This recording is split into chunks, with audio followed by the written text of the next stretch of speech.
All right, so I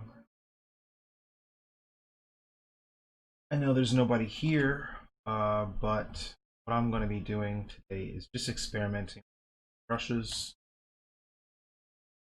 doing some portrait practice, and there's a a traditional realist painter, uh, oil painter that I follow on Instagram that does these really beautiful uh, portraits, like portrait studies with fan brush, and just loads the paint on and just attacks the portrait. It's not meant to have a accurate likeness. It's just they're just studies, but they're just so beautifully done. And I figured I would take some time today to just experiment with that digitally, Photoshop.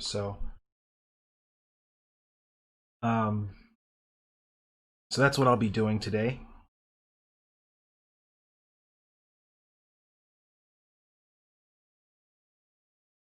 And since there is no one here, I'm going to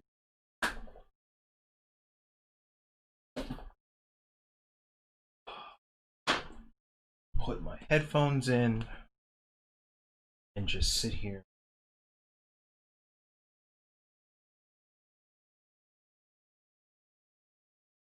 Shows up later on as any kind of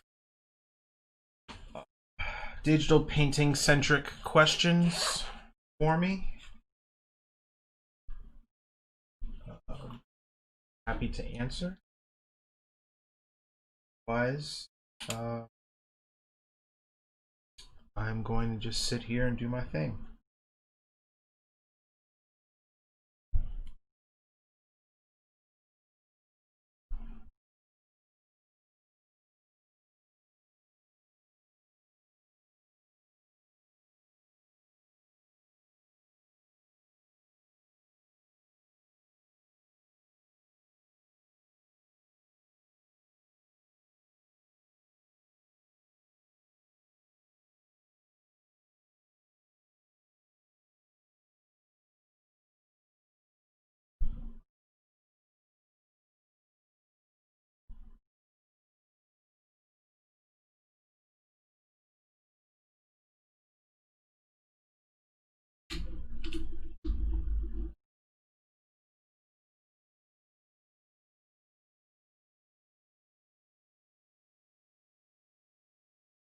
Oh, okay. Mauricio. Hello. Cool. All right. So, wish I could call up, figure out a way to call up some of the images that guy was doing. I don't know if that's allowed. I think it is. I'm pretty sure it's okay.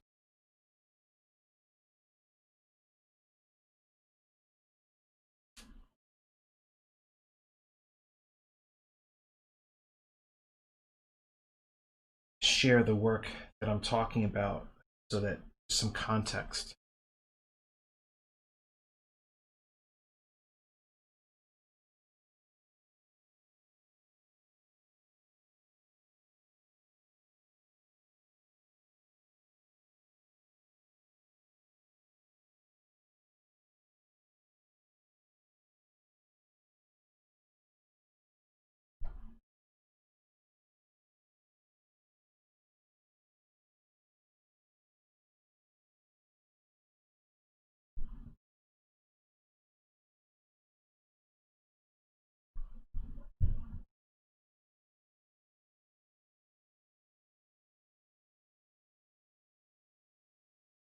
Here we go. What's his name? I would love to check his work out. Okay, yeah, I'll drop it into the chat. That I think that works better because I can't I'm not really familiar with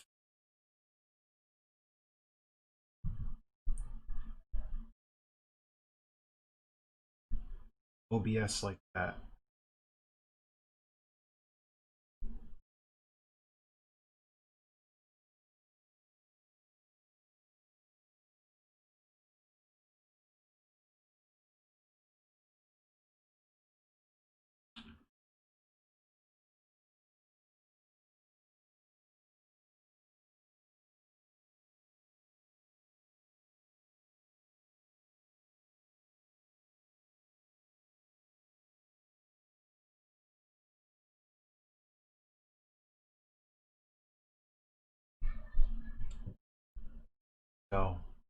So his name is Henrik Oldal Old Oldalen. Henrik Oldalen. Um, really beautiful stuff.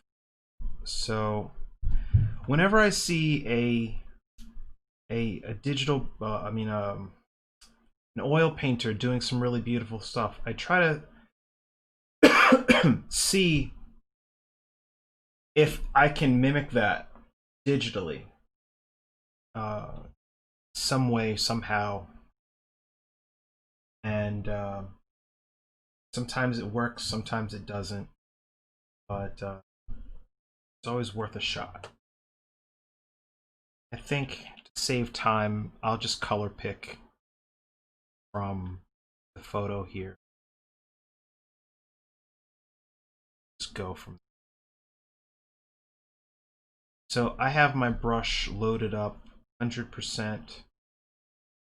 And I'm using the equivalent of what would be like a flat brush in Photoshop. I'll change the color of the brush. So like this gives me a nice stroke, nice quality here. And I have adjusted the brush so that I am blending two colors into one stroke. So based on the amount of pressure I apply. So light pressure, I'm getting almost a white, gray, a light gray. And then full pressure, full opacity, I'm getting a solid black. But as I lighten up off of it, you know, so you can really start to get a nice painterly kind of stroke. And this is kind of what I'm gonna go for. That kind of feel. And I can always drop the opacity to give this the impression of a thin brushstroke. What I mean by a thin brushstroke is something that has been thinned down with painting medium, Gamsol, odorless mineral spirits, OMS, or some kind of linseed oil. That so it's get this kind of translucency. This is also a nice um so yeah, this stuff is really cool. What I'm going to do is just dive in.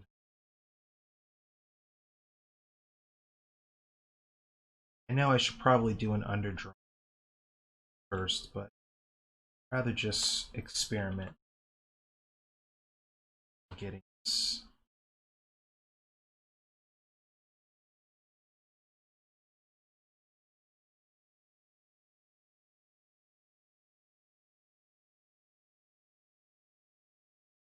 Seeing how he works, kind of just building up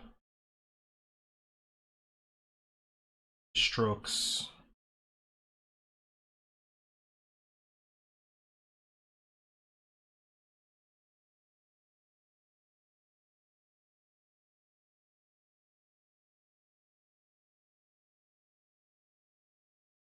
And I'm just sampling from the actual photo.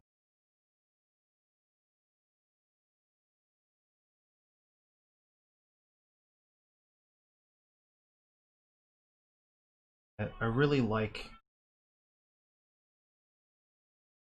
I really like this brush because if you, I don't know if you can see this, but actual brush itself is some kind of weird grid or something. But wow, when it when you actually make a stroke, it's just brilliant. Has all the feel of a real paintbrush. And if I adjust my settings in my shape dynamics brush, I set the angle jitter to pen tilt and get all of these. See how the brush itself is just wobbling on the screen. That's going along with the angle of the brush. So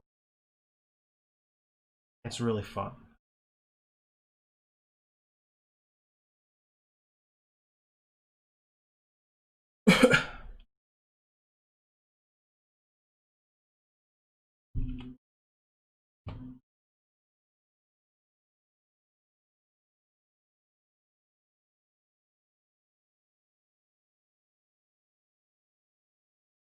Right now, just laying in values. I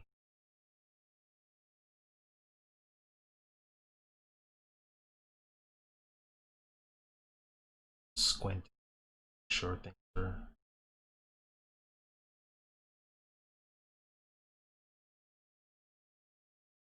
And I have a little extra palette corner. It's kind of my default digital paint palette that I used to use.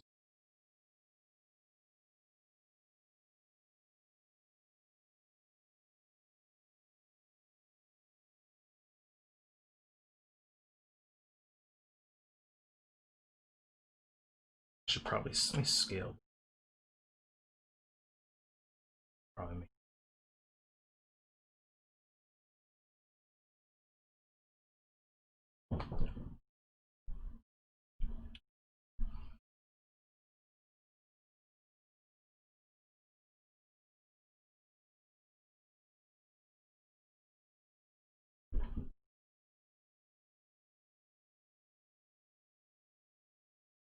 Yeah, the looks like, yeah, it does look like the ones in Art Rage. I love Art Rage. I actually have taught both my kids how to paint digitally, just using starting out with Art Rage. And my son is 1.5 and knows how to choose different colors and just make scribbles across the screen, but he knows the basics of how to choose color and blend color in Art Rage at 1.5. So I think it's a fantastic, really intuitive program, and I think probably one day I'll probably maybe for next class I'll probably just do a portrait in that. See how that works out.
Right now this is more of a becoming more of a cheek study than I haven't decided whether or not I'm going to work out the rest of the head. right now. Just really kind of just having fun, trying to make this feel painterly.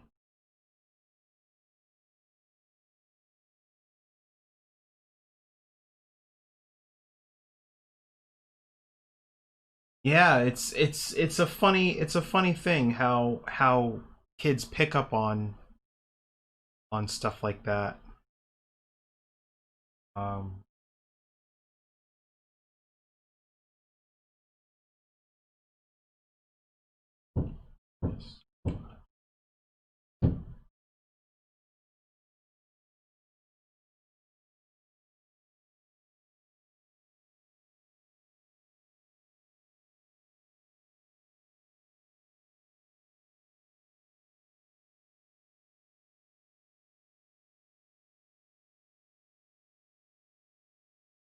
fun thing about pen tilt function on the pen on the brush is that I get to hold my brush, my actual my brush, my Wacom pen in different angles, and it really feels like I'm not holding it. I'm not holding my pen like I would a pencil, or like I'm not holding it like a pen, holding it like a paintbrush. So I'm actually just sitting here dabbing at this like I would traditionally be painting. And it's really fun. I don't do this often. So it's fun to change it up a bit.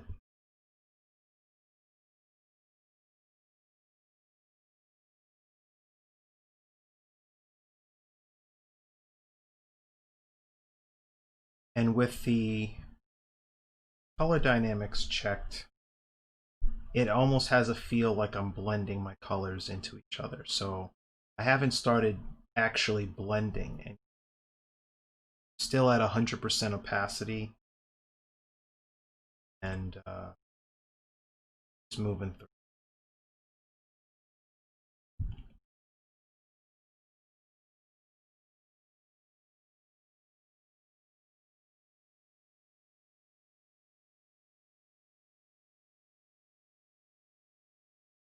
Mauricio, are you an artist, painter, concept artist?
No, I block out the rest of this.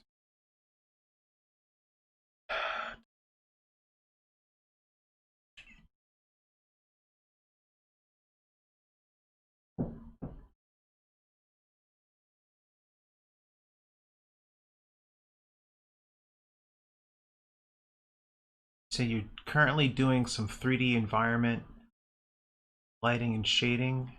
Love watching you guys paint while I work. I learned so much from all of you. Cool. If you have any questions, any digital painting questions, please feel free. I mean, I do both traditional and digital painting, and it's always fun to talk about that stuff. I tend to get a little too excited when I talk about painting.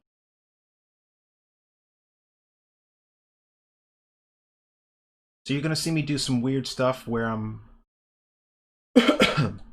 bringing the pen into my face and leaning back a lot. This is because I'm going to be measuring.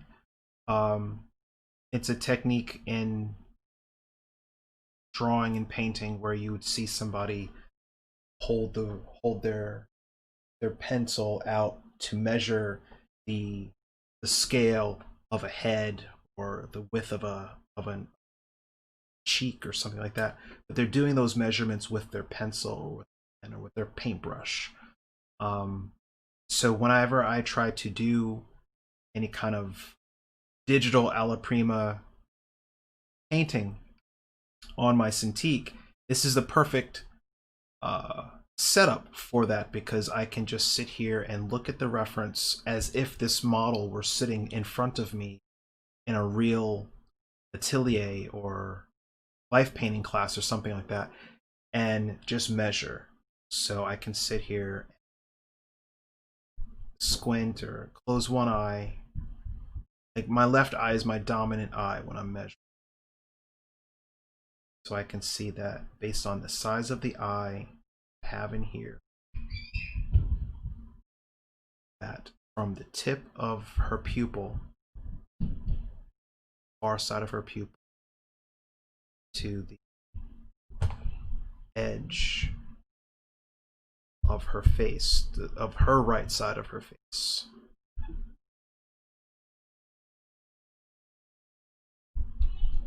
Here, we'll go like this.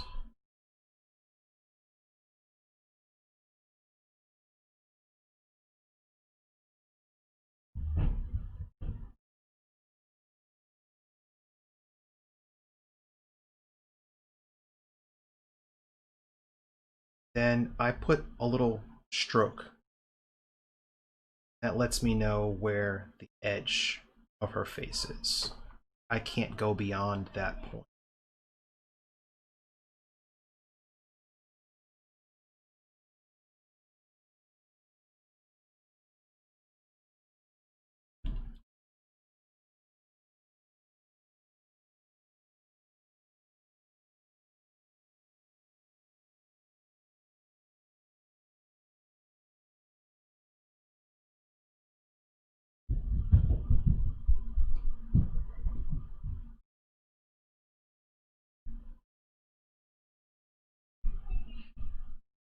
So from the corner of her eye,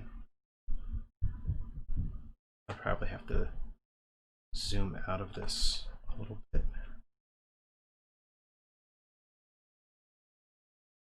Corner of her eye, her chin.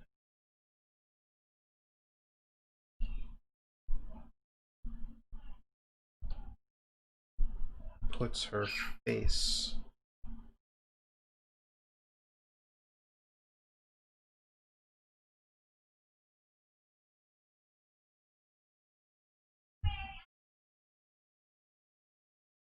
Tip of her chin.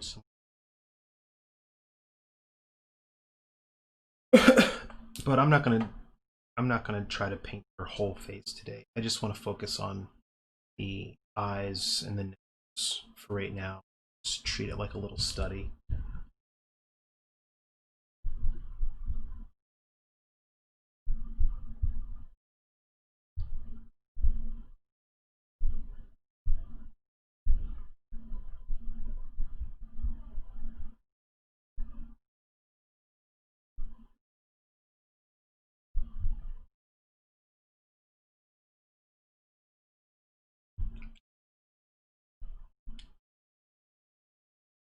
So I'm going to do another measurement where I'm measuring from the corner of her eye, from her left eye,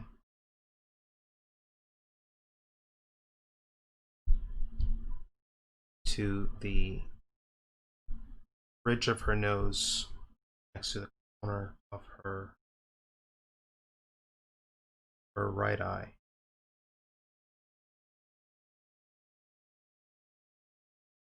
You know, somebody might say, well, why don't you just eyeball it? I could, but I'm in no hurry.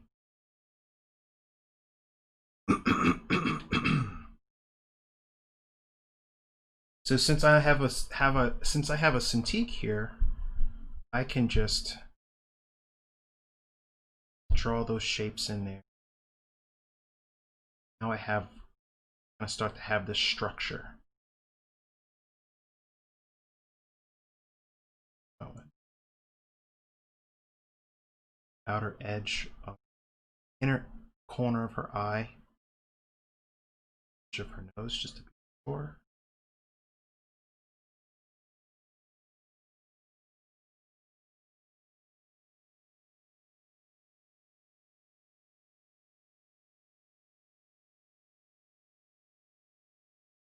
Problem. So I was eyeballing the eye itself. Wasn't make it here.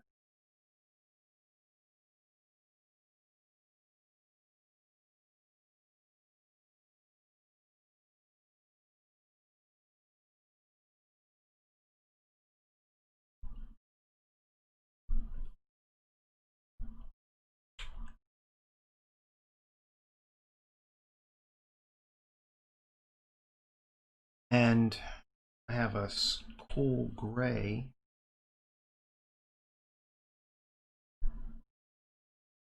at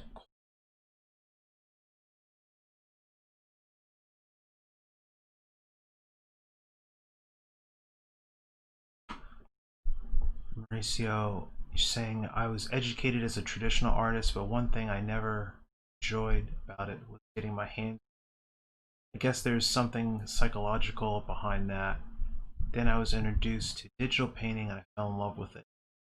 Dude, I completely understand the whole getting your hands dirty thing. I am a meticulous oil painter. The way I was taught was to have a brush for every single color. I premix my entire palette. So every value of skin tone that you see in this woman's face, I would have a little puddle cake of paint for that. And each of those values would have its own brush. And based on a numeric structure. And I never messed around with pastels, crayons, any of that stuff that would leave a residue on my fingers because I'm constantly rubbing my eyes. And I used to see people walking around in art school with chalk dust and stuff like all over themselves. I'm like, that's just nasty. So I figure I would just learn how to control the medium so that I could not get dirty, not mess myself up. And now I could sit in oil paint in a three-piece suit and not get a drop on me. But that's 20 years of practice.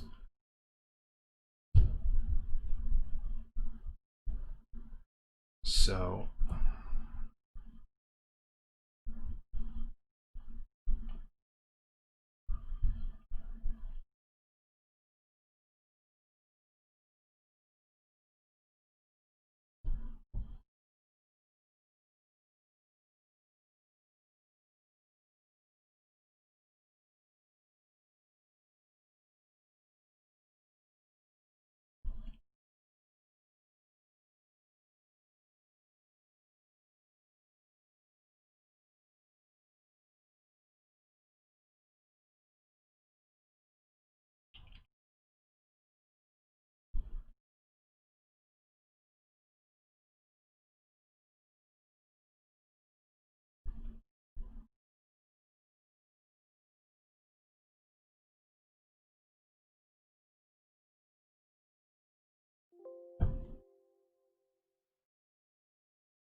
This is a very methodical way of working, um, but it's a way that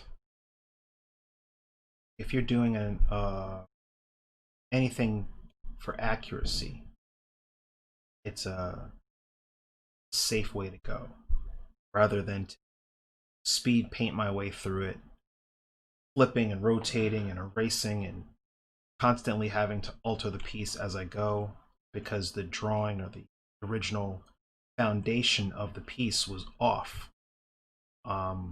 Trying to make sure that structure of this is correct. Around the eye, my socket, make sure my values are right.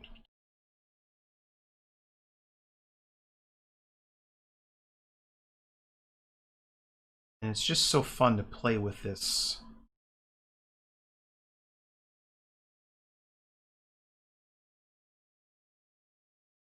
Just so fun to play with this brush of organic strokes with it.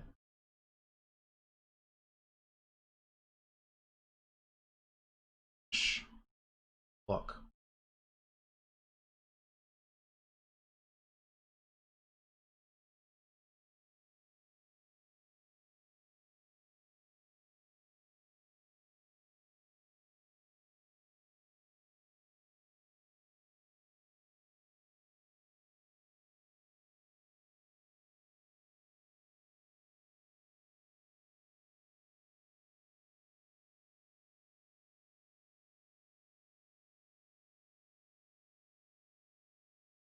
Yeah, this it's really in the brush. It's in the brush that you choose. It's in the settings as well.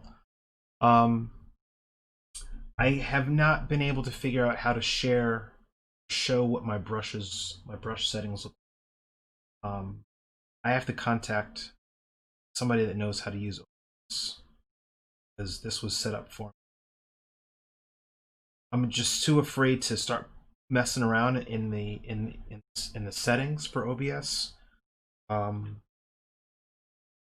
I'm afraid that I'm going to mess something up and it's not going to allow me to stream. So, but I would love to be able to show you my brush settings.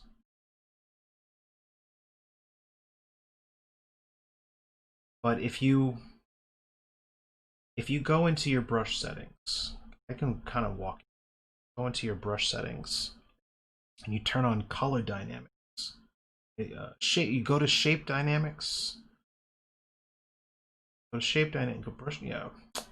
Go to your brush settings, and then you can turn on color dynamics. And then for control, you set it to pen pressure. When you do that, and then you have to check at the top of that color dynamics window, you would check apply per tip. So every time you apply a stroke, a brush stroke, it's going to blend one color into the other. And it is a very nice way to get a blend going on your painting without having to do any real work. It's just based off of the pressure sensitivity of the pen at that point.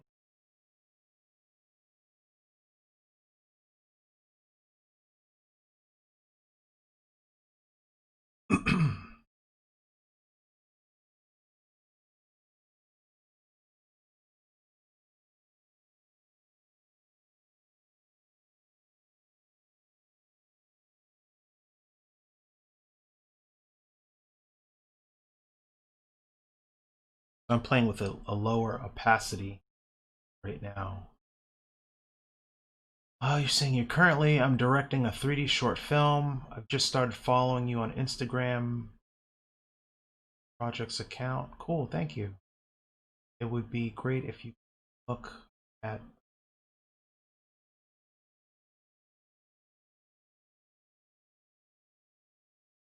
you following me or are you following the school?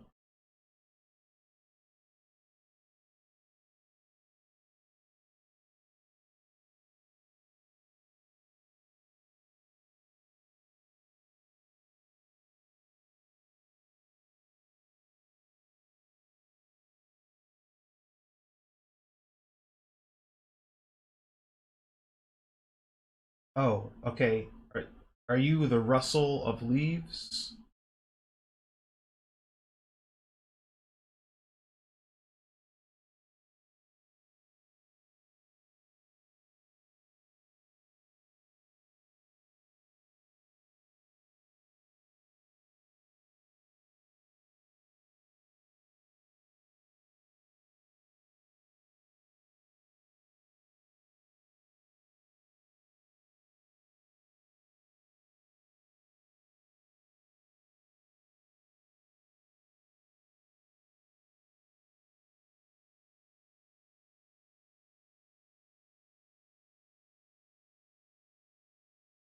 Oh, that's the name of the project. Okay, cool.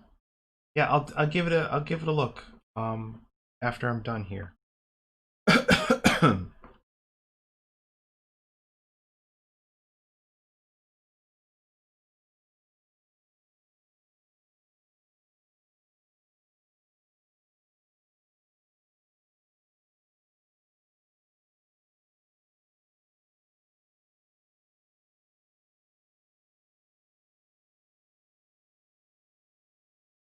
That structures.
So, Mauricio, what program are you using to do your 3D work?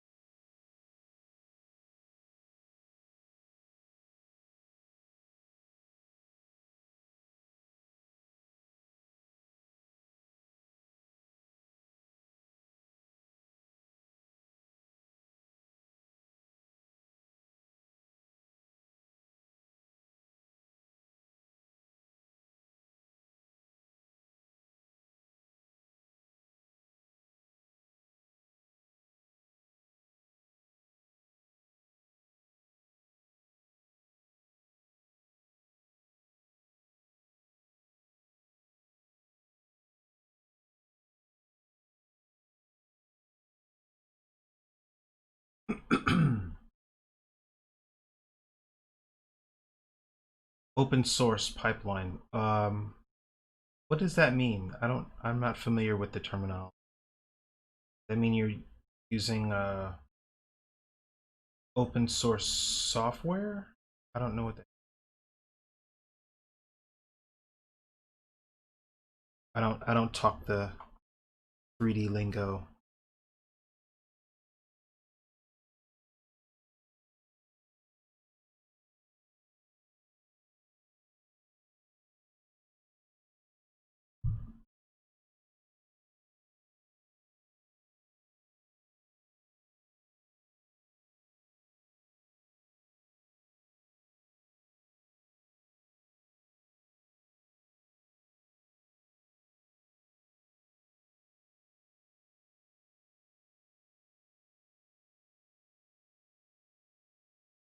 Ah, okay. So you're using Krita for 2D and Blender for 3D. I figured you're using.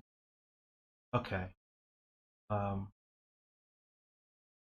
that sounds like the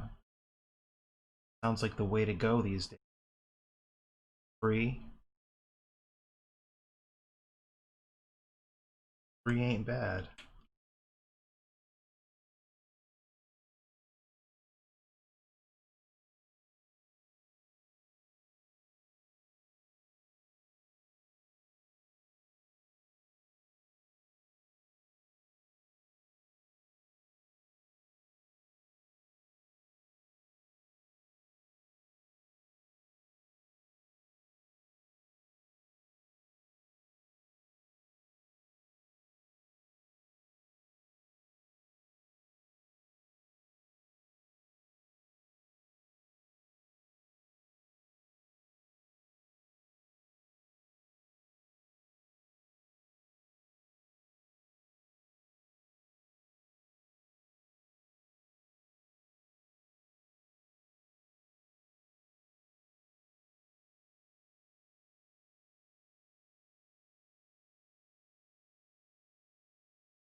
So if you're just tuning in and you're seeing me just staring at my pen, I'm actually looking at my reference on my screen using my dominant eye to measure the distance between forms. So right now I'm looking at the corner of her cheek here, um, that spot right there, and measuring the angle from the corner of her eye to the uh, that space there, and then from this point to the tip of her chin, um, measuring the distance between that form, because I want to establish the distance between these 2 points so that I have a basis for where to anchor her nose, where to put her nose. And I also want to keep in mind the space between the cheek here and the tip of her nose, making sure that all of those alignments are correct. Um, or as correct as I can get without uh, boring anybody back and forth. But I also want to point out alignments, like the corner of her eye here.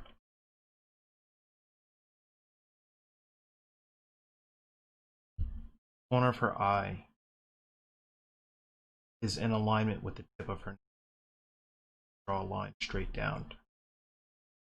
And if we draw a line straight down, that alignment continues to the edge of her mouth. Okay? And there are other alignments, like the edge of her eyebrow is like in direct alignment with her nostril, more or less. So keeping stuff like that in mind is going to be good for me when it comes to um, putting down these little alignments and anchor points. Oh, thanks, man.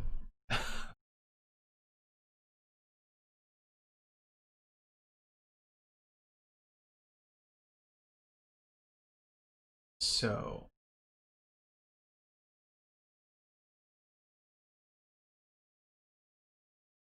and for the nose, I'm going to try to just lay it in with a red because that's like where the blood is pooling in her face. So we have um, thinner areas of skin around her eyes, and blood is really pooling up in the around the nose, um, some parts of her cheek. So I'm going to establish that once I have laid in this. Going back to staring at my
palette knife. Palette knife is crazy.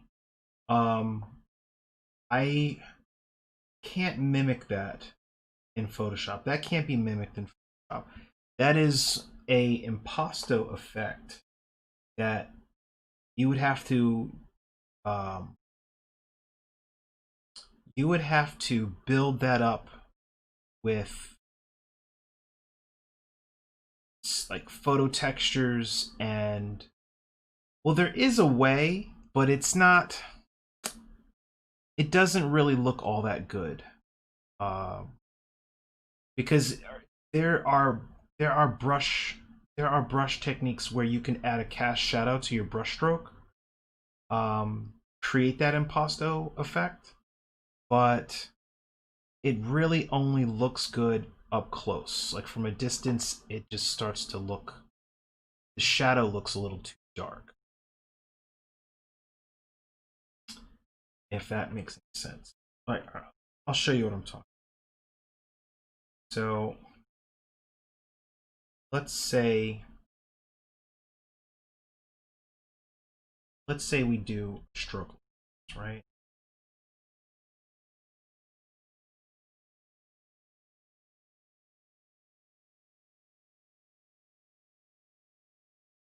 And then you say, all right, well, I want to make that look more impasto, or something like more like a palette knife kind of effect. You would double click into the layer, and then you can add um, a bevel and emboss. Uh, how did I do it?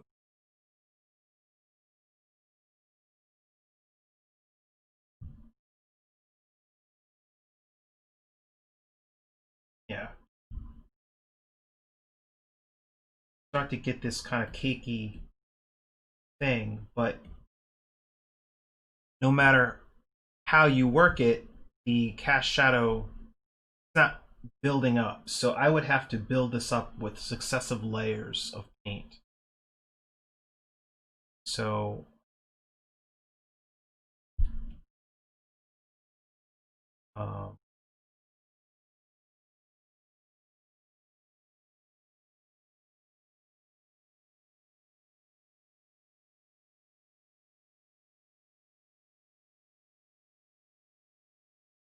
copy the style, and I would have to come over top of this with.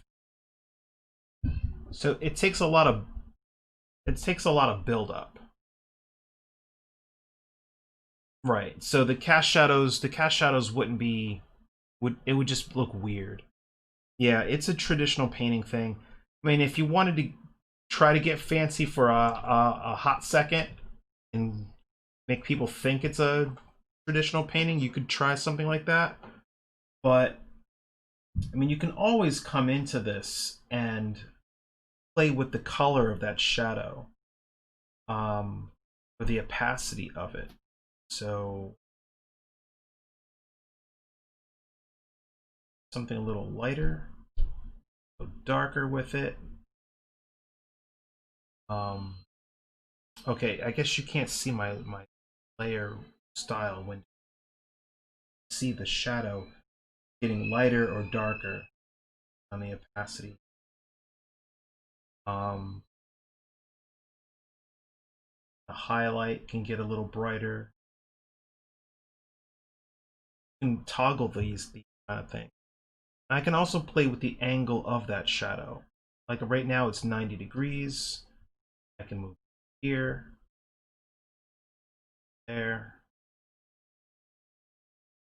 I mean, I think to create a true impasto effect, you'd have to build this up with multiple layers, apply this layer style to each of those layers, and then try to change the shadow and highlights and the angle of the shadow for each one of those layers. But the last time I tried this, it did not allow you to do that. It's every time you copy the layer style, it keeps it consistent. It keeps the settings consistent for each layer that you try to use. You can't go in and change the angle of the shadow. I don't know. Let's find out if that.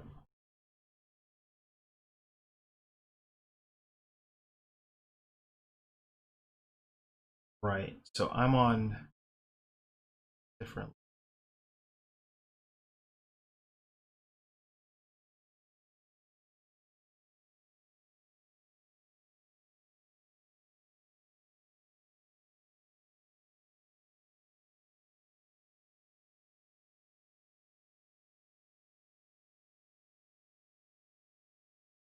Oh no, I yeah no, it works. It works now. Oh my God, they changed it. They fixed it.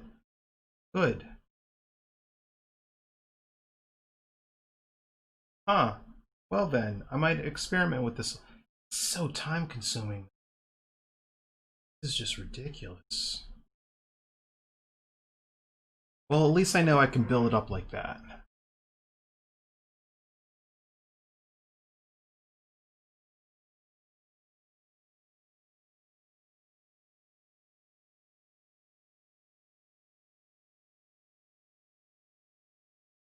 Yeah, it would be a lot of it would be a lot of extra work. Um so but anyway, so that's that exercise. So I'm gonna get back into the drawing for this figure.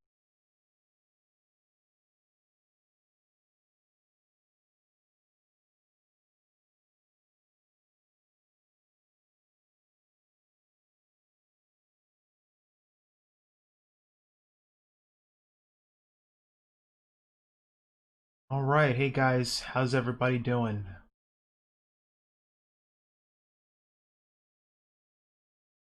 Yeah, I tried docking Flippy Pixel, I tried docking the stuff, but it doesn't. Even when I dock it, my tabs or my layer settings, brush settings, tabs, panels, they don't. It doesn't show it open in OBS, so I'm not really sure. I'll have to contact somebody.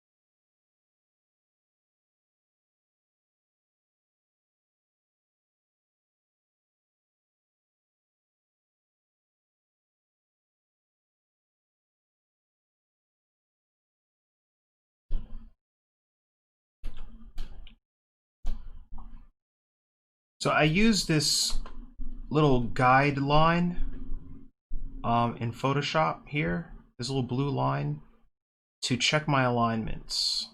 It's a it's a great little tool. It's the equivalent of me just holding my pencil or my brush or something like that, the tip of it, like 90-degree angle, and looking at the form in front of me or the model or whatever that would be standing in front of me, and checking my vertical and horizontal and diagonal alignments, like just holding it up and squinting and that stuff, and making sure. It's just an easier way of doing it. So,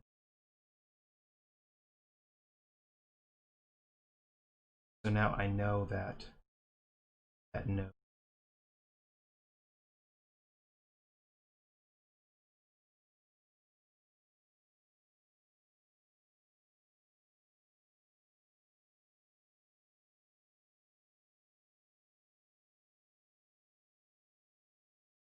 Distance between the tip of the nose and the cheek is good.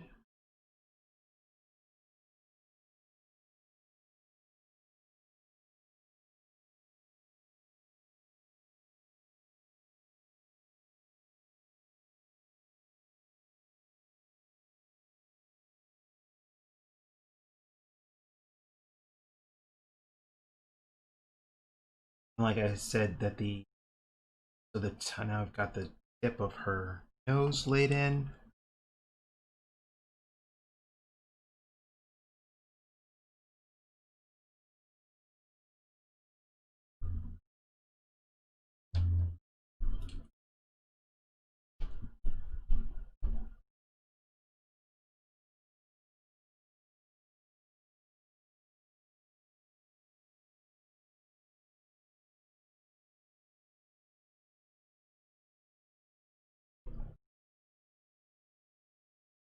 These are just really fun exercises, practice and draw.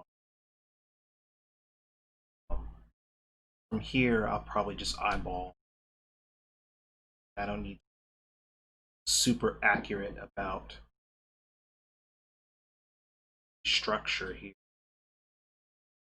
I mean, I at least know that the general proportions of that nose are in place.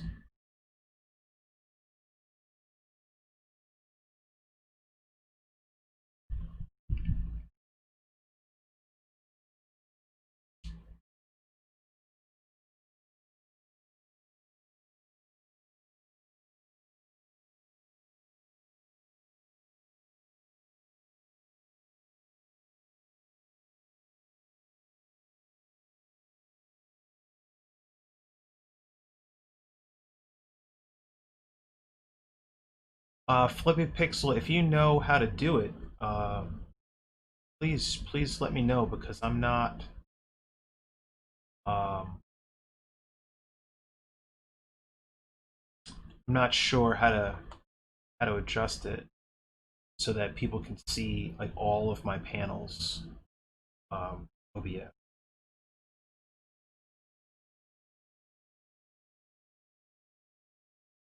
Right now I'm on window capture, and it's just showing Photoshop, but not.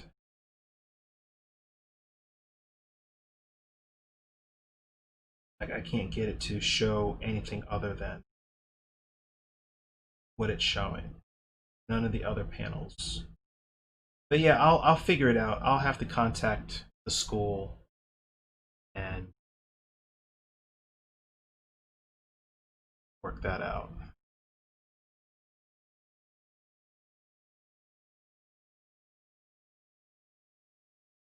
Okay.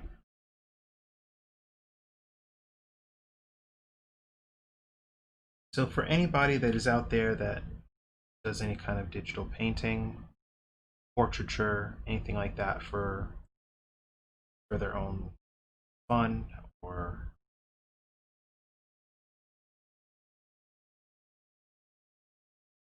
their digital painting or concept work that they if you have any questions, concept art or digital painting related, answer.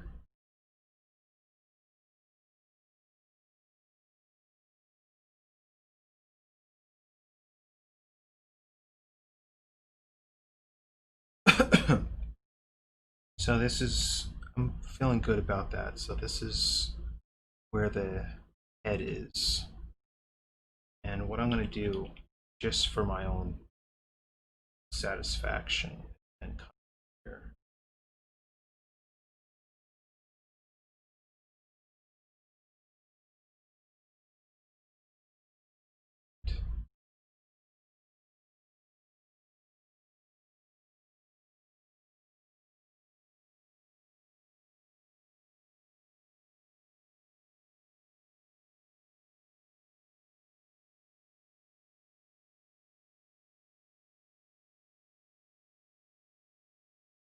I just love this brush. It's just so wonderful.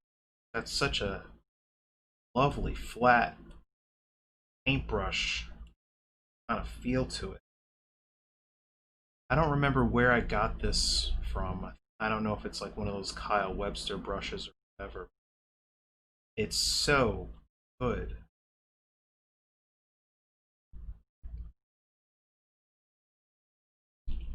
So now that I have that in place,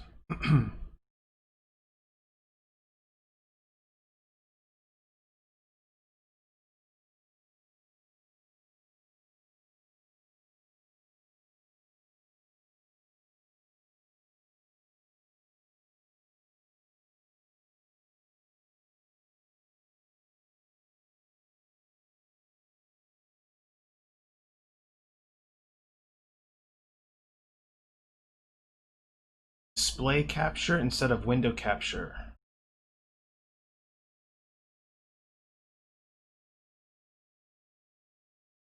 Okay. Hey, Rushback. You're asking you're asking how do you choose your color palette that you use for every painting? So I mean, it really depends on the painting that I'm doing, but like for this particular piece, I started off just color picking directly from the photograph. Sometimes especially for like book cover illustration or something, I will think about what colors, what mood fits the project that I'm working on. Okay, so if it's an adventure story, or if it's a horror story or something dramatic, whatever the story is, I try to think of a color scheme that matches that emotion. And there's a psychology to color, and um, you'll see this in movies, especially in Disney films, like the cinematography of uh, that certain directors, the cinematographers that certain directors use. Um, they have a certain way of filming or lighting and coloring a scene to evoke a certain emotional response from a viewer. And um, so I started studying that and thinking about the psychology of color and uh, why certain things like greens and purples uh, are used to create uh, a feeling of mysticism or magic or horror or not horror but like an ethereal magical feeling. Like if you take the movie Frozen for example, the uh, the beginning of the film, like when Elsa, was it Elsa, whichever one has the magic ice powers, when she leaves her home and like goes out into the snowy wilderness, and she's like singing "Let It Go, Let It Go." They are using a certain palette there to let you know that she is not being held back anymore. She's not holding back. I mean, it even says it in the lyrics, "I'm not holding back anymore." And when she does that, when she lets go, the palette for that entire scene changes to this magenta purple tone. And she starts using her ice powers, and it's like neon blues and magentas and violets. It's an ethereal, magical color. It's been used throughout cinema to convey this feeling of magic. And then when she's standing on the balcony of her ice palace, she's staring out at the rising sun. So it's signifying a new day. And so there's warm yellows, oranges, orange light shining on her face. So that mixed with the magic magentas and purples gives you this feeling of there's a new start, a new beginning to her life that is both magical and happy, because her entire life was somber grays, blues, cold atmospheric tones in the beginning of the film. And then she moves into this joyous moment where she's saying, nothing can hold her back. And so thinking about cinematography is how I choose the palette, the colors for my illustrations. It's a very long-winded answer, but if you go back and you look at your favorite Disney film, let's take Lion King. Take Lion King for example. The battle at Pride Rock, the end of the cartoon. It's not bathed in yellows and warm, happy colors. It's not bathed in greens or purples. It's red. It's fire, danger. It's energy, anger. Like all of these things, rage. All of those colors are used to evoke that emotional response in the viewer to go along with what's happening on screen. But the scene in the Lion King where, what is it? Scar, when Scar is telling the hyenas to follow him and that they'll never go hungry again, and they're marching along like soldiers, like Nazi soldiers or something like that. That entire scene is bathed in green light, underlit with green light. And that color is specifically used to convey sickness, evil, darkness. that neon yellow green light was also used in Sleeping Beauty. Whenever you saw the that witch, the dragon breathed green fire in Sleeping Beauty.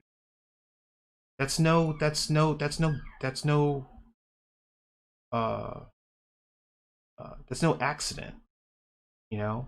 So I think about stuff like that, color theory, color and mood.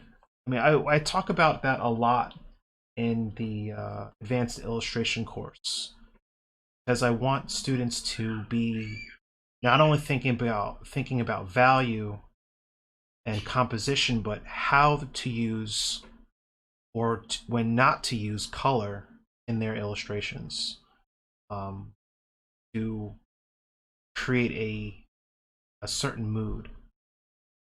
Like if you wanted to do an illustration, a narrative illustration about a serious subject matter like suicide or something like that, you're not going to use a saturated happy palette like something from Kung Fu Panda or some Pixar movie. Um, but like if you think about what was the name of that movie? What was the name of that Pixar film with Inside Out? The Pixar film Inside Out. If you go back and look at that, if you look at the palette for that film, it starts off very warm and sunny and orange and yellows and pastel pinks and um, all these happy memories, all these happy moments in this girl's life. And the second she moves to San Francisco, the entire palette of that movie desaturates because she's sad, somber. It goes, the palette of the film rides that roller coaster of emotion.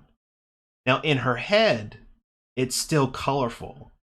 You know, all of those different emotions are all colors. They all represent a certain color. What color is anger in Inside Out? It's not red, and it's not pink, it's not green, it's red.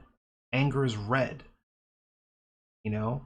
Um the the uncertainty, the sadness in Inside Out. The character of Sadness is blue, right?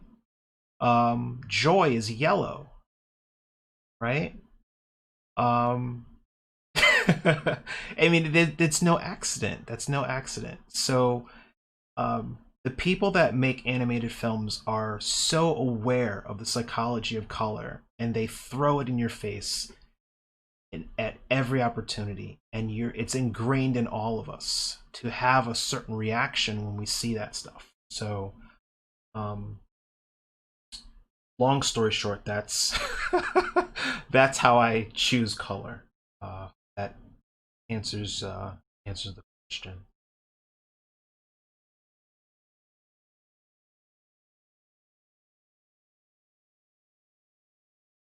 Oh yeah, yeah. The Up is another beautiful one. Everything that Pixar comes out with is so thoroughly thought out, from design to color scheme.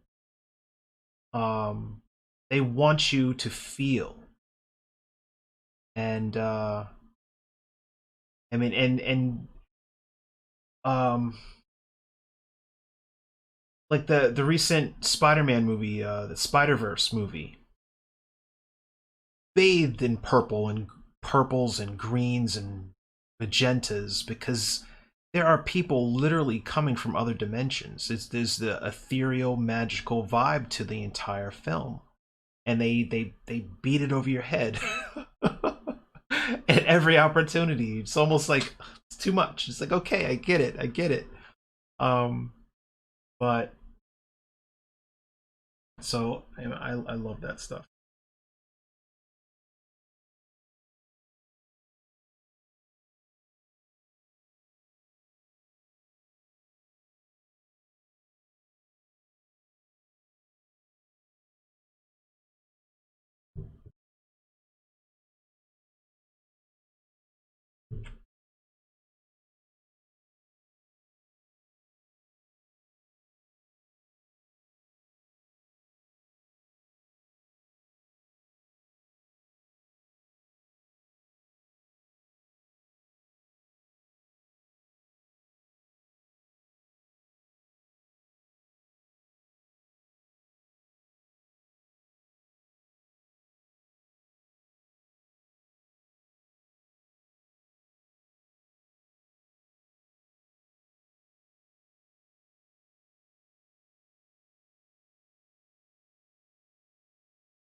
So there's a structure to the nose.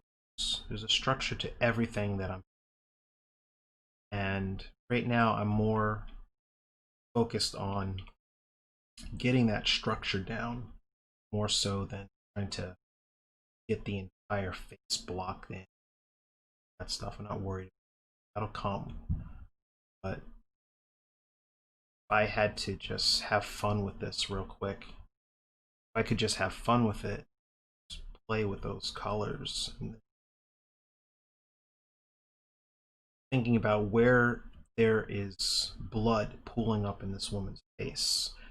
And when you're doing an oil painting, when you're doing a painting, you can kind of exaggerate and enhance some of that stuff uh, for the benefit of the piece. Because you have to have that understanding of temperature zones of the face. This is another thing I talk about in illustration course. Because we go in depth talking about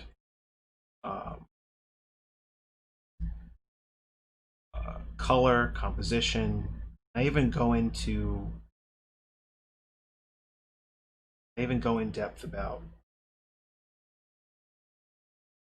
oil painting. I'll do a little oil painting demonstration for people that might be considering oil painting. Now, the reason I bring up oil painting, like why would you want to teach oil painting in a digital art class, digital illustration class? Well, because I'm teaching people how to create images, narrative illustrations that could potentially get them working for companies like Wizards of the Coast, or they do magic cards or something like that. And there is a huge aftermarket for commercial illustration, depending on what you do. If you're doing magic cards, there's a huge collector base, and there are collectors out there that have really good jobs, really great jobs, and they have 10, 20, 30, $50,000 just sitting around that they saved, that they put aside, they set aside to buy original magic card art. Have auctions for that stuff. And if you are solely a digital painter, you are missing out on the opportunity to earn a large sum of additional income after being paid for a job. So I have friends that do both digital and traditional painting, and some projects they do their painting traditionally. They might get paid $1,000, $2,000, $4,000 for a job, and then turn around and sell the original painting for like $15,000 or $20,000.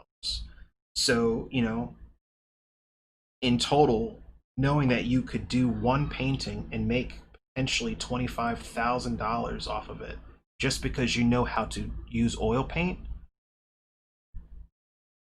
it's a no-brainer. Like, why not? Why not learn? So that's why I included it. I included that in the course. Um,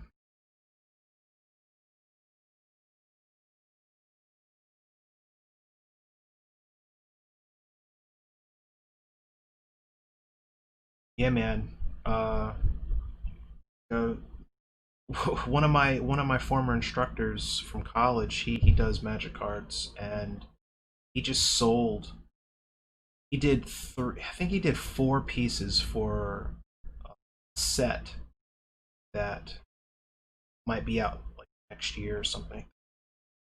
And he was able to. They spoiled it, or they released it, or they teased it, or whatever they call it, um, on Twitter a couple months ago, and he turned around and sold the original pieces. Let's say he got in total maybe $6,000 total for the actual commissions right? Then he turned around and sold each original painting for like $20,000, $20,000 to $25,000. So he ended up making $80,000 of additional income in like a week off of 4 paintings. I just thought,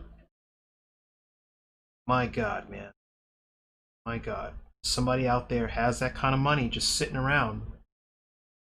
So makes sense. Kind of makes sense to at least. I mean, I know there are digital painters out there that really have no interest in learning how to oil paint or work traditionally. But what they do when it comes to doing the magic cards is they will at least do their sketches traditionally. They will draw it out in pencil, scan it, and then do their piece in Photoshop or Painter or whatever. Because then they have an original sketch, original drawing to sell, which can also net the artist a large sum of money, anywhere from 500 to 2,000 bucks on average. I mean,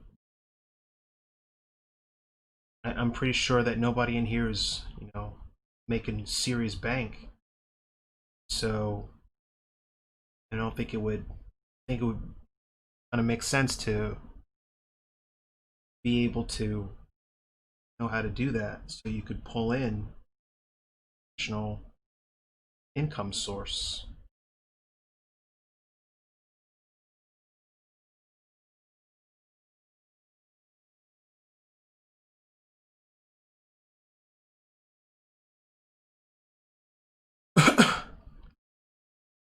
Yeah, yeah, Mauricio, you got to get your hands dirty. Yep. Plus, there are collectors out there for everything. Whether it's horror, illustration, sci-fi, fantasy, whatever, uh,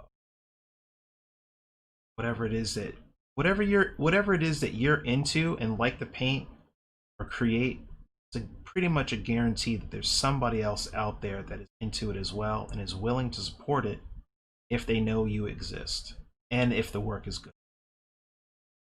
So, um,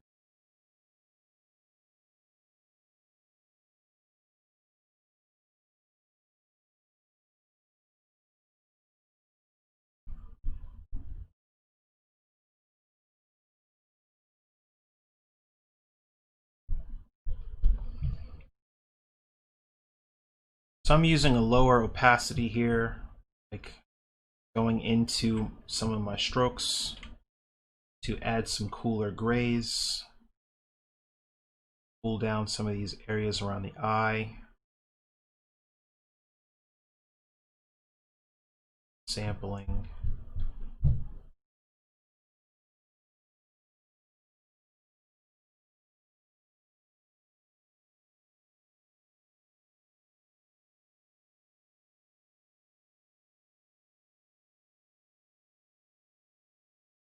I want to create this sense of translucency to the form.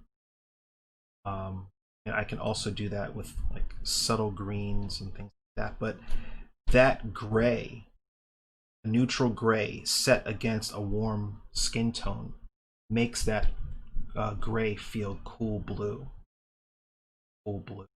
So that's basically all.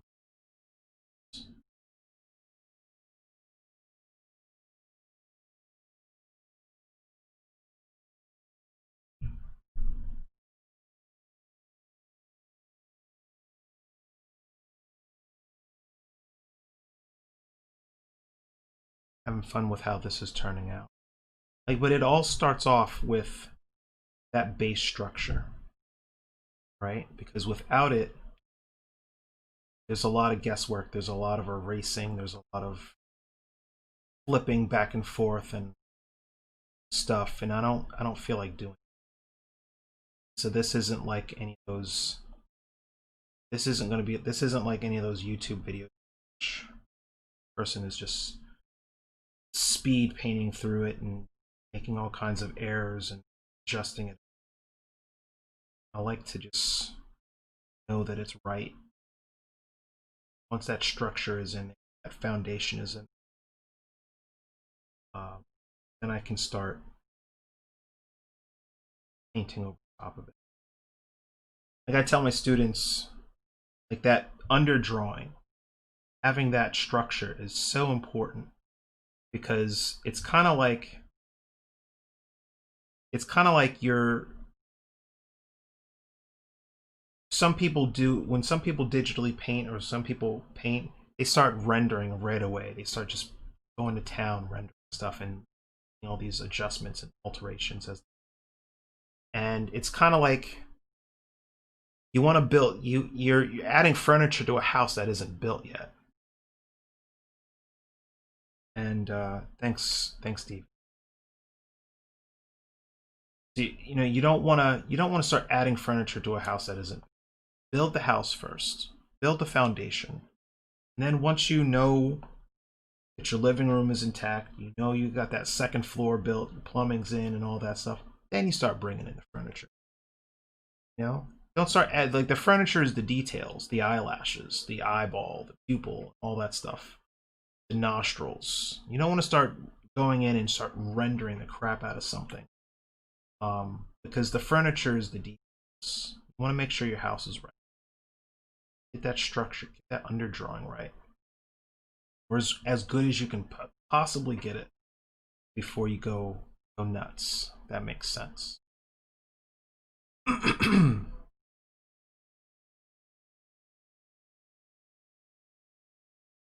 know that doesn't seem like a lot of work in an hour so far, but this is a very fun painterly exercise using a brush that I've never used before. For anybody that's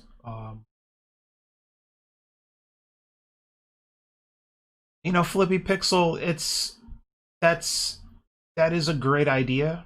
Because my traditional easel is right next to me. I've actually got a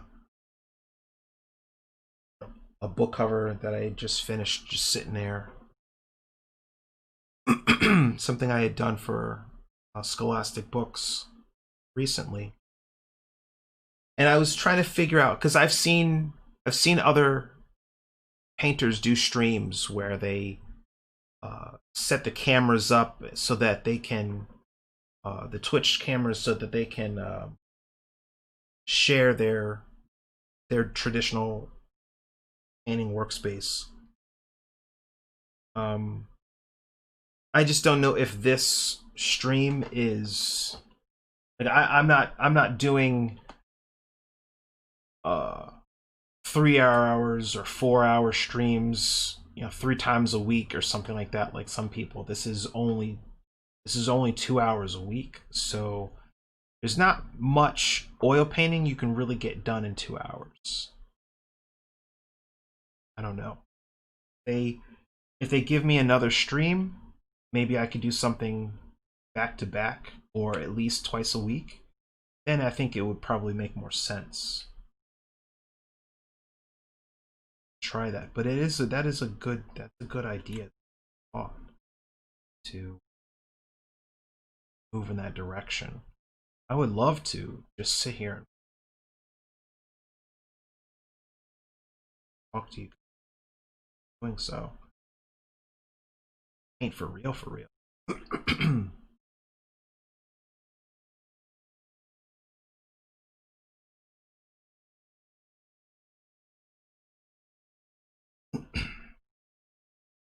Because understanding how to do stuff like this is, I feel, a dying art. I don't really teach it. Or if they do, or if people are learning, they're learning the wrong way. They're learning a different way.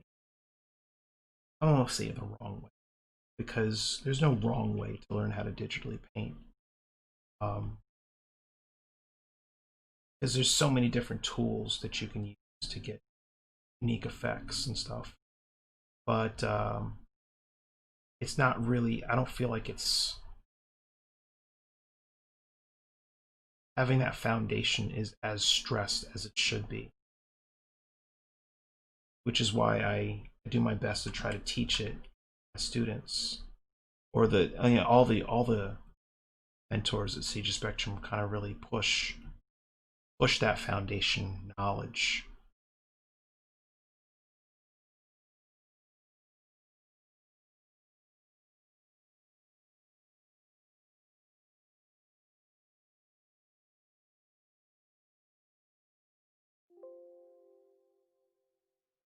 So right now I'm just doing structural stuff with her face.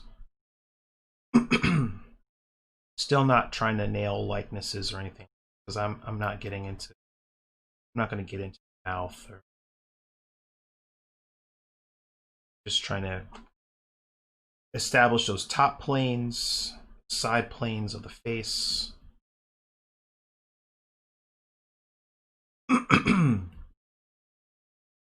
And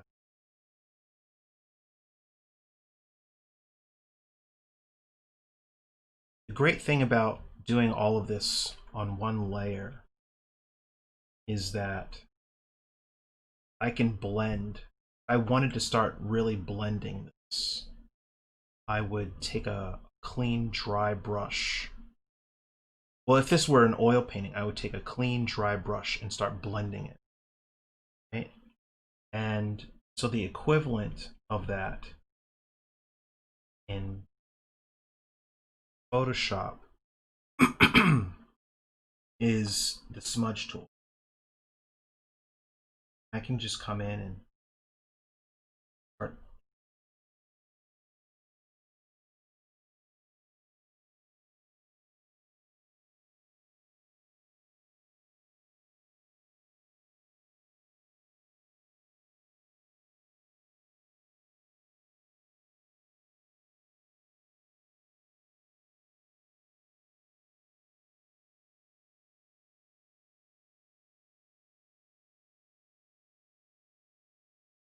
Has a nice buttery kind of feel.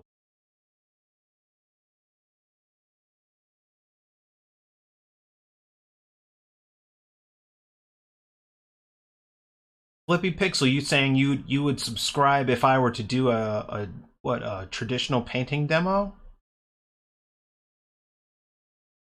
I mean, I'll see what I can do. I'd probably have to set up, invest in an additional camera, or see how the other Twitch streamers do it, and maybe ask the school if they can give me an extra hour. I think that would be the only way it would make sense. So instead of starting at 3, it'd start at 2. Go from 2 to 5 and just do a oil demo. I'll see what they say. But in the meantime, you're welcome to hop in whenever. See how it's going. So I don't want to smooth out too much of this because I kind of like the brushiness of it. And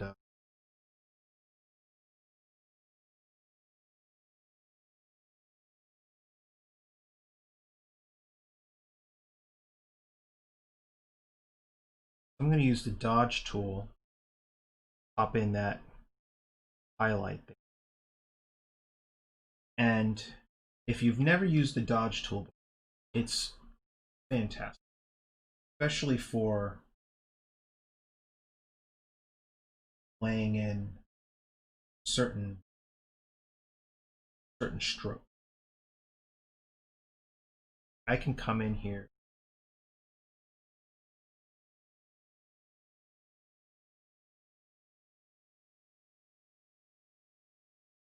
This doesn't really show up well.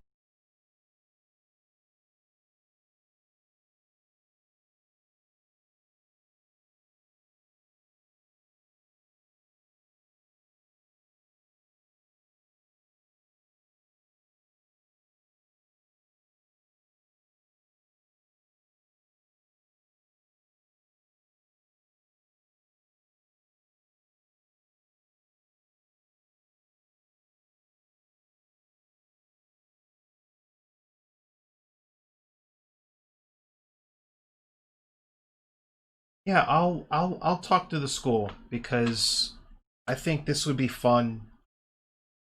Uh, this would be a fun exercise to try an oil paint because I could come in and pre-mix the colors and then transfer the. I would have the drawing already transferred to the panel and just show you how I would approach doing this in oils. So I'd probably have to get a Stream Deck, learn how to use the Stream Deck, so I can toggle back and forth between different cameras for this. So yeah, that's that sounds cool. Would like to see a traditional stream too. Okay. All right. So that is what, one, two, three, four votes for that. Cool. All right. Well, that makes me happy because after a while, it's kind of like seeing one digital painting, seeing them all. Unless I start using the lasso tool to create stuff.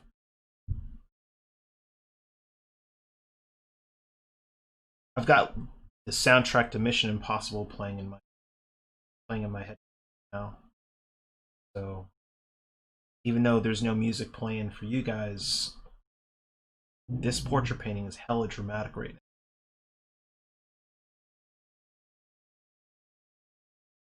Hella.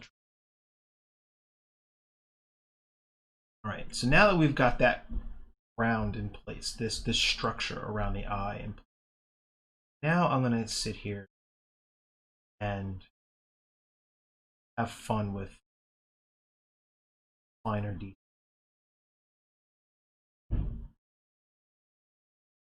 of this eye.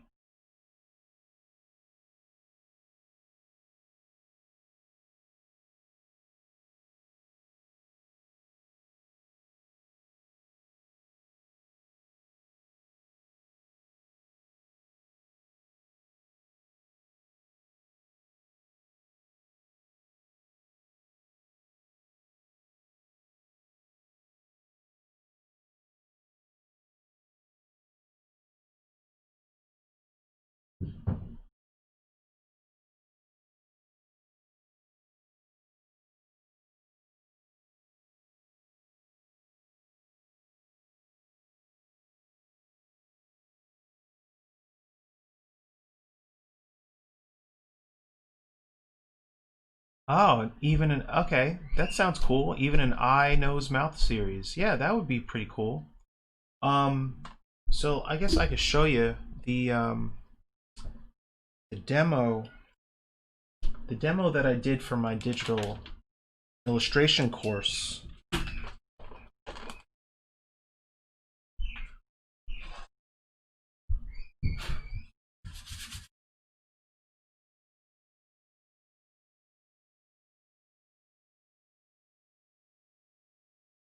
So if you can see this, get it in a frame. So this is a little portrait I did of oil portrait I did of my daughter for my class. So this was maybe a, I don't know, like a 5 hour thing sitting where I painted her face in oils, like start to finish, and as a just a demonstration in how to use oil paint for digital illustrators or digital painters that might be new to it. So knowing that there is a interest, uh, I'll look into setting up something for you guys, and I guess see if I can angle this camera so it's kind of slow. Go. So that's like a recent book cover. I know we can't really see it too well, but that I finished a while ago. So that's just sitting on my easel. So I would move that out of the way. um, Set things up. So, all right, cool. Good to know. Um,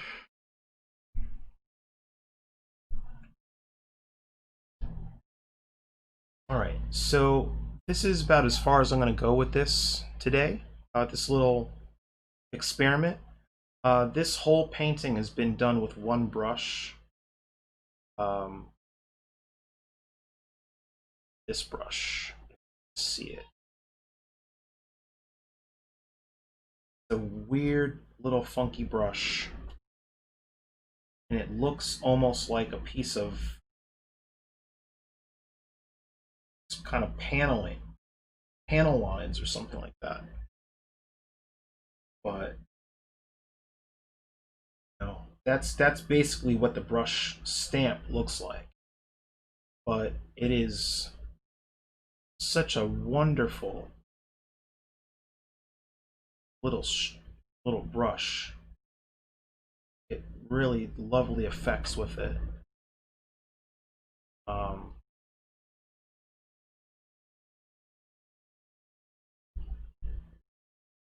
I just love playing with the pen tilt. Allows me to adjust and alter the stroke.